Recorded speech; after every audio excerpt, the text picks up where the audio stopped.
Ok, takže co tady v dnešním videu? Uděláme soutěž.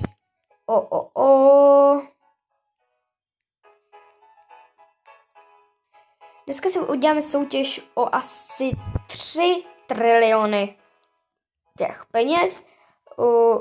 Jestli se ptáte, jak vám to pošlu, tak vám to pošlu ty 3 triliony přes vlastně... já to najdu, počkejte. Přes tady tento, jakože teďka je nemám, ale asi je získám. Takže soutěž bude za nějakých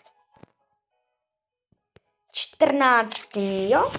Soutěž bude za 14 dní o 3 triliony.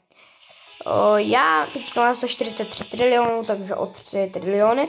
A jestli budete chtít, tak příště uděláme soutěž o 40 trilionů. OK, takže v dnešním videu to bylo pro vše. Takže soutěž byla o 3 triliony.